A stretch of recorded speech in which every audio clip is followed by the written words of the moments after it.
আসসালামু আলাইকুম রহমতুল্লাহ। সুপ্রিয় দর্শক, আপনারা হয়তো মনে করতে পারেন যে আজকে বাংলাদেশের সকল ঘরানার আলেম ওলামারা একত্র হয়েছে, তারা মার্চ করেছে এবং মজলুম ভাইদের জন্য তারা প্রতিবাদ জানাচ্ছে। তো এই বিষয় নিয়ে আমি কথা বলছি না কেন? এই বিষয় নিয়ে তো অনেকগুলো ভিডিও দেওয়ার কথা, আমি ভাইরাল ইস্যু নিয়ে ভিডিও দিচ্ছি, অথচ এই মজলুম ভাইদের নিয়ে আমি কথা বলতেছি না কেন? কারণ হচ্ছে আমাদের কিছু লিমিটেশন আছে, এটার কিছু ক্যাটাগরি আছে। এই ভিডিওগুলো শুধু নিউজ চ্যানেল যারা করে তাদেরকেই পারমিশন দেওয়া আছে, এই ভিডিওগুলো আমরা করতে পারবো না। এবং তাদের নিয়োগকৃত ইঞ্জিনিয়ার আছে, যেমন যমুনা টেলিভিশন, 71 টিভি, যতগুলো টিভি চ্যানেল আছে বা বড় বড় নিউজ চ্যানেল আছে, তাদের আলাদা একটা ইঞ্জিনিয়ার আছে যারা ইউটিউব ফেসবুকের সাথে কমিউনিকেশন করে।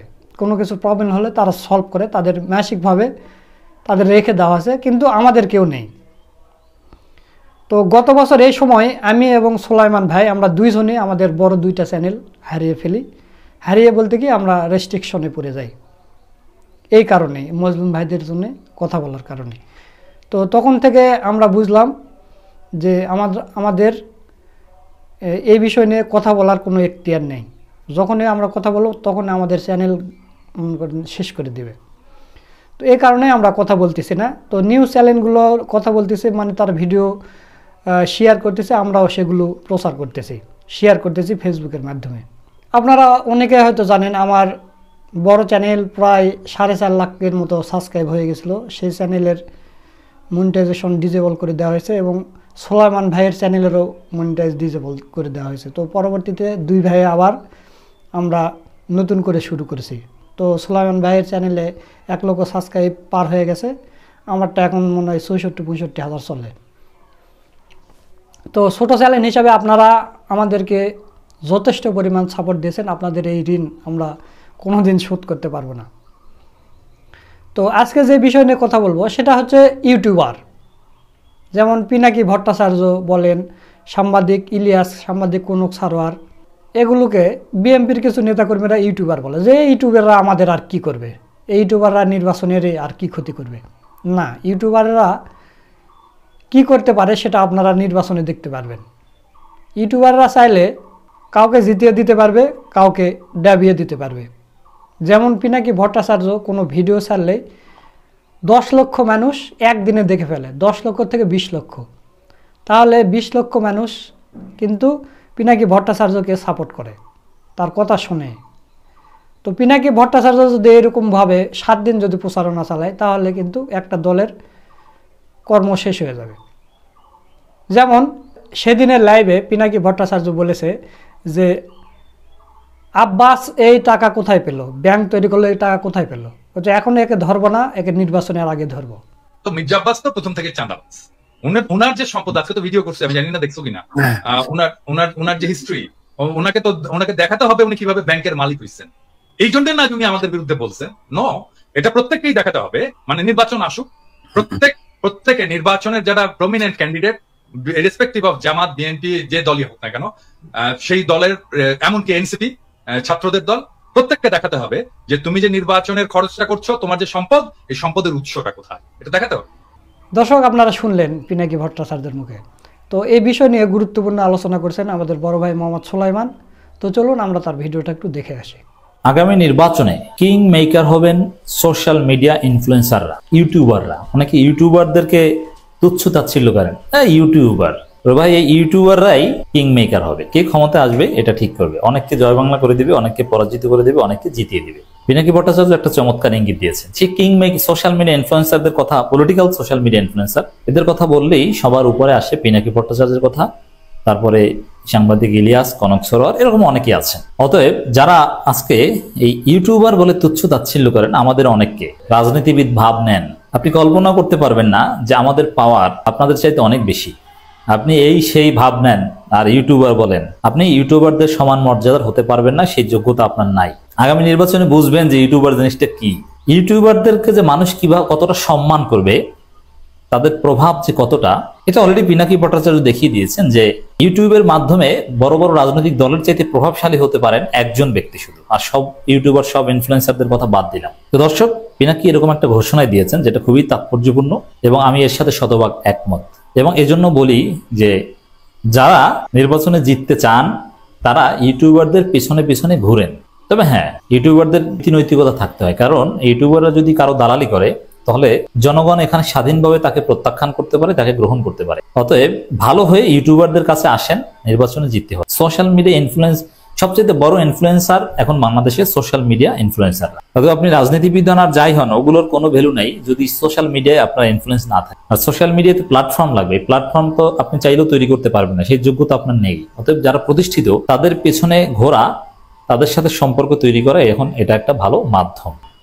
রাহুল গান্ধী কংগ্রেসের হোম আশা করেছে, এটার ব্যাখ্যা কিন্তু আমি দিলেন হো মা শা, কি অনেকে বোঝেন এটা, তারা কি বুঝিয়েছেন। তবে রাহুল গান্ধীরে বাঁচাই দিছে লাস্ট টাইমে ধ্রুব রাঠি সহ prominent social media activist YouTuber.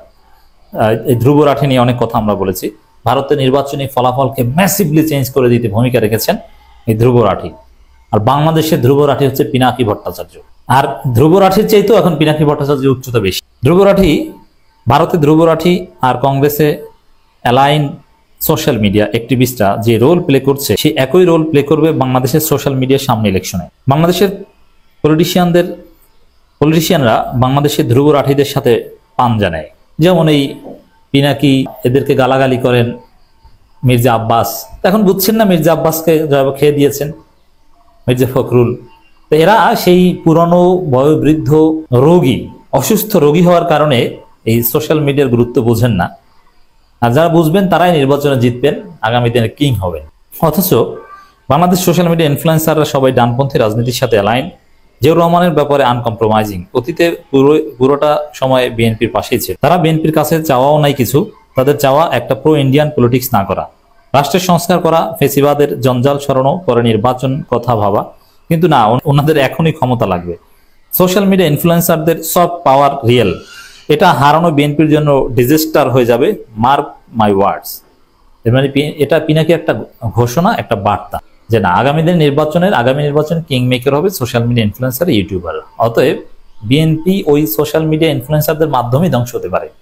যেমন এই দেখেন না, এই মির্জা আব্বাসকে কিভাবে খেয়ে দিয়েছে। এই মির্জা আব্বাস আর উঠে দাঁড়াতে পারবে? এই নতুন বাংলাদেশে মির্জা আব্বাসের আর কোনো রাজনীতি নেই। কোন লজ্জা শরম থাকলে আর তিনি জীবনে আসবেন না। এবং সামনে তার ঢাকা ব্যাংকের রহস্য যখন উদ্ঘাটন হবে, তখন বুঝবেন মানুষ তার গ্রেপ্তার দাবিতে কিনে মিছিল করে। বিএনপি নিয়ে কিছু কথা বলেন, কারণ বিএনপির কিছু বুইরা খাটাস পিনাকি ভট্টাচার্যের বিরুদ্ধে লেগেছে। এজন্য বিএনপির মধ্যে যারা জিয়াউর রহমান খালেদা জিয়া পন্থী, তাদেরকে ইশারা ইঙ্গিতে কিছু বার্তা দেওয়ার চেষ্টা করেন পিনাকি ভট্টাচার্য। আশা করি তারা পিনাকির বার্তা বুঝবেন যে আপনাদের যদি যারা এখন পর্যন্ত ক্যান্সারের রোগী হননি, লিভারের সমস্যা হয়নি, যারা আশা করেন যে আল্লাহ হায়াত দিলে তারা এখনো 20-30 বছর বাঁচবেন, যেমন ইঞ্জিনিয়ার ইশরাক, সুলতান সালাউদ্দিন টুকু, এই টাইপের ইয়াং নেতারা, শহীদুদ্দিন চৌধুরী এনি বা তাদের অনুসারীরা, তারা যদি এই বুইরা খাটাসদের লাইনে থাকেন তাহলে আপনাদেরও রাজনীতি শেষ। তারা যাতে সঠিক জিনিসটা বুঝতে পেরে এই ভারতের দালালি ছেড়ে আসে, এই বার্তাটা পিনাকি ভট্টাচার্য বিভিন্নভাবে দেওয়ার চেষ্টা করছে। তারই অংশ হিসেবে পিনাকি আরেকটা লেখা দিয়েছেন, বিএনপি তার ফেসবুকের পোস্টের রিচ কিভাবে বাড়াতে পারত। এখানে আমি যদি বিএনপির পেজের অ্যাডমিন হতাম তাহলে কি করতাম? প্রথমে আমি বিএনপির সোশ্যাল মিডিয়ার অ্যাক্টিভ সবাইকে পোস্টটা শেয়ার করে দেওয়ার জন্য ব্যক্তিগতভাবে রিকোয়েস্ট করতাম। দলীয় পদধারী সবাইকে সার্কুলার দিয়ে বলতাম শেয়ার দিতে। বিএনপির বাইরে যারা বন্ধুভাবাপন্ন তাদের কিছু পোস্ট শেয়ার দেওয়ার জন্য রিকোয়েস্ট করতাম। আমি পিনাকি ভট্টাচার্যকেও রিকোয়েস্ট করতাম এবং পিনাকিও শেয়ার দিত। তারপর আমি স্পন্সর করতাম পোস্টগুলো, পেজটাকে সারাক্ষণ স্পন্সর করতাম। বিএনপির পেজে বিএনপির বক্তব্যের সাথে অ্যালাইন পোস্ট শেয়ার করতাম, মিমার্সদের কাজে লাগাতাম। এই যে মিম, এটাও কিন্তু এখন গণতন্ত্রের একটা পার্ট। একটা পোস্ট থেকে কয়েকটা মিম তৈরি করতে বলতাম, রিলস বানাতাম, ছোট ছোট ভিডিও বানাতাম, গান দিতাম, দেশাত্মবোধক ছবি দিতাম, পলিটিক্যাল প্রোগ্রামের না, দেশের ছবি, ভালো ফটোগ্রাফি। জিয়াউর রহমান আর খালেদা জিয়ার মতো যত ভিডিও আছে সবগুলো থেকে রিলস বানাতাম। জিয়াউর রহমান খালেদা জিয়াকে সামনে আনলে, জামাতের পক্ষে সেই বক্তব্যগুলো সামনে আনলে তো আর বিএনপির রাজনীতিই থাকে না। অ্যানালিটিক্স দেখতাম নিয়মিত, তার ভিডিওতে কন্টেন্ট সিলেকশন করতাম। 3 মাসে কয়েক মিলিয়ন সাবস্ক্রাইবার বানিয়ে ফেলতাম। কি করলো বিএনপি? সে বট রিয়াকশন কিনলো, প্রথম দিনেই পাবলিকের কাছে ধরা খাইলো। এটা মানুষ মনে রাখবে। এই বট রিয়াকশন, ভিয়েতনামের আইডি দিয়ে যন্ত্রের মাধ্যমে রিয়াকশন কেনে। চিন্তা করেন, তারা চিটেড ফিল করবে। এই চালাকিটা অপ্রয়োজনীয় এবং বিপজ্জনক। এই চালাকি এথিক্যাল আর মরালি রং। অথচ এরা এই জামাত শিবির অনলাইন আইডিকে অবলীলায় আলবটর বলতো। কি নিদারুণ পয়েটিক জাস্টিস! আলবটর বলতে গিয়ে তারাই ধরা পড়েছে। জামাত শিবির এই বট রিয়াকশনে যে একটা প্রমাণ দেখাতে পারবে, এই কাজটা যে করা উচিত নয়, দুর্ভাগ্যজনকভাবে এটা বোঝার মতো মানুষ বিএনপিতে নাই। এটা তরুণরা মনে রাখবে, ভুলবে না। হাসিনার নাটক আর স্বজন হারানোর বেদনা গল্প যেমন তারুণ্য গ্রহণ করেনি। এই জন্য পিনাকি ভট্টাচার্যের বার্তা হচ্ছে বিএনপির তরুণ প্রজন্মের কাছে যে তোমরা এই ভারতের দালালি থেকে ফিরে আসো, বুইরা খাটাসদেরকে শায়েস্তা করো। জুলাই বিপ্লবের টাইমে বিএনপি লোকেরা আমাকে একটা হোয়াটসঅ্যাপ গ্রুপে যুক্ত করেছিল, যেটাকে নাইল সাপ্রি হোয়াটসঅ্যাপ গ্রুপ বলে। সেখানে আমি হয়তো ভিডিও পাইতাম, পোস্ট পাইতাম, কিছু আপডেট পাইতাম, কিন্তু কোনোভাবেই কোনো অ্যাকশন ওরিয়েন্টেড কাজ কাউকে যুক্ত করতে পারতাম না। বিএনপি সোশ্যাল মিডিয়া অ্যাক্টিভিস্টদের সবাই এখনো সেইখানে ছিল। তাদের লোকবল আছে, কিন্তু মিশন নাই, ভিশন নাই, সেন্ট্রাল ন্যারেটিভ নাই। এটাই বিএনপির অনলাইন অ্যাক্টিভিজমের সবচেয়ে বড় দুর্বলতা। সোশ্যাল মিডিয়ার ভয়ানক দুর্বল বিএনপি মনে করে তারা আগামী ইলেকশনে জিতে সরকার গঠন করে ফেলবে। বিএনপির জন্য কি বিস্ময় অপেক্ষা করছে সেটা বিএনপির যথাসময় টের পাবে, সেই দিন তখন খুব দেরি হয়ে যাবে। যাই হোক দর্শক, যে পিনাকি দেখিয়ে দিলেন বা এই ফেসবুক পোস্ট প্রমাণ যে আগামী নির্বাচনে ইতিহাস সৃষ্টি করবেন, সবাই অবাক হবেন কি করছে। বিএনপির স্থায়ী কমিটির সদস্যদের এক ভিডিওতে খেয়ে দিবেন, এক ভিডিওতে এক একজন প্রার্থী ডাউন হয়ে যাবে, আর একজন প্রার্থী উঠে যাবে, এই ঘটনা ঘটবে। অত সময় থাকতে ইউটিউবারদের পেছনে লাইন দেন। দর্শক, আপনারা সোলাইমান ভাইয়ের ভিডিওটা দেখলেন, তো সব মিলে আজকের এই ভিডিওটা আপনাদের কাছে কেমন লেগেছে? যদি ভালো লাগে ভিডিওটা শেয়ার করবেন। সকলকে ধন্যবাদ। আসসালামু আলাইকুম ওয়া রাহমাতুল্লাহ।